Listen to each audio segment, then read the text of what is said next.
Viewers, welcome to the students platform. Viewers, आज हम PSY 404 के लेसन 36 के टॉपिक 202 से लेकर 205 तक कवर करेंगे। Gender dysphoria. जेंडर डिस्फोरिया क्या है? इसके अंदर कुछ इंपॉर्टेंट टर्म्स हैं, उनको पहले देख लेते हैं। ट्रांसजेंडर पहली है। ट्रांसजेंडर क्या है? In this a person want to identify himself with opposite sex. जैसे लड़का चाहेगा कि लड़कियों में उसको जाना जाए, आइडेंटिफाई किया जाए, और लड़की चाहेगी कि उसे लड़कों में आइडेंटिफाई किया जाए। दूसरी ट्रांससेक्सुअल है। इसमें मेल और फीमेल ऑपोजिट सेक्स में खुद को ऑपरेशन के थ्रू तब्दील कर लेते हैं, चेंज कर लेते हैं, सर्जरी के थ्रू, जिसको रीअसाइनमेंट सर्जरी कहते हैं। जेंडर डिस्फोरिया अभी देखते हैं क्या है। इसमें बंदा जहनी तौर पर और इमोशनली खुद को मेल या फीमेल तस्लीम नहीं करता। मेल चाहता है कि वो फीमेल हो और फीमेल चाहती है कि वो मेल हो। वो अपने जेंडर से खुश नहीं होता।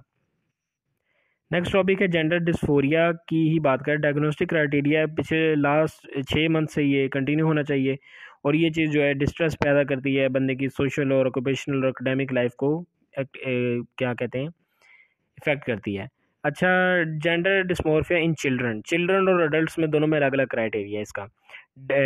जेंडर डिस्फोरिया का चिल्ड्रन में क्या है कि इसमें कह रहा है कि ऑपोजिट सेक्स की शदीद ख्वाहिश करेगा बच्चा, और लड़के लड़कियों की तरह कपड़े पहनेंगे, और इस तरह लड़कियां भी लड़कों के कपड़े पहनेंगी। लड़के लड़कियों वाले खेल खेलेंगे। लड़के जो हैं वो प्रेफर करेंगे लड़कियों के साथ खेलना, इस तरह लड़कियां भी सेम लड़कों के साथ खेलना प्रेफर करेंगी। लड़के अपनी एक्टिविटीज़ को और लड़कियां अपनी एक्टिविटीज़ को रिजेक्ट करती हैं। लड़के मेल्स को बिल्कुल पसंद नहीं करते। लड़कियां जो है औरतों को, फीमेल्स को पसंद नहीं करती। इसमें लड़के फीमेल्स वाली जो हैं आदतें अडॉप्ट करना शुरू कर देते हैं, फीमेल्स वाली हरकतें इस तरह ऐड करते हैं जैसे कि वो भी एक लड़कियों की तरह ही वो एक्ट करना शुरू हो जाते हैं।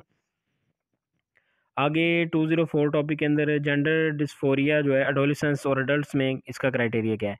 जब मेल लड़कियों की तरह बनना चाहते हैं, लेकिन सेकेंडरी सेक्स कैरेक्टरिस्टिक्स जो हैं वो जो कि इन्हें लड़कियों से बिल्कुल मुख्तलिफ कर देती हैं, वो ऐसा नहीं कर पाते। इस तरह लड़कियों में भी ये होता है। इनमें शदीद किस्म की ख्वाहिश होती है कि वो सेक्स कैरेक्टरिस्टिक्स जो हैं उनमें, जिनकी वजह से वो डिफरेंट हो रहे हैं लड़कियों से, वो ख़त्म करा दें, अपने अंदर से चेंज करवा लें, उनसे छुटकारा पा लें। या तो वो चाहते हैं कि इनमें दूसरे जेंडर वाली खसूसियात हों, या वो चाहते हैं कि इन्हें अपोजिट जेंडर की तरह ट्रीट किया जाए। लड़के चाहते हैं कि इन्हें लड़कियों की तरह ट्रीट किया जाए, लड़की ही समझा जाए, और लड़कियां चाहती हैं कि इनको लड़कों की तरह ही समझा जाए। इनकी फीलिंग्स, इनकी थिंकिंग्स अपोजिट जेंडर वाली ही होती हैं। टॉपिक 205 है, इटियोलॉजी है जेंडर डिस्फोरिया की, यानी कि रीजंस क्या हैं इसकी।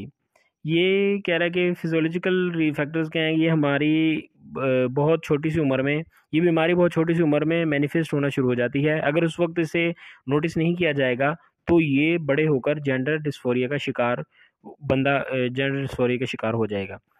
एनवायरमेंटल फैक्टर्स के अंदर कह रहा है कि अगर मेल बच्चा अपना बचपन लड़कियों में स्पेंड करता है तो उसमें ये खसूसियात आ जाती हैं। अगर बड़ा भाई लड़कियों की तरह एक्ट करता है तो छोटा भाई भी इसी तरह एक्ट करना शुरू कर देता है। इस बीमारी में इस बीमारी के जो है ना प्रोड्यूस होने में मीडिया का भी बहुत बड़ा रोल है। लेसन व्यूज़ आपका हो गया कंप्लीट। जल्दी मिलते हैं नेक्स्ट लेसन में। टिल देन टेक केयर, अल्लाह हाफिज़।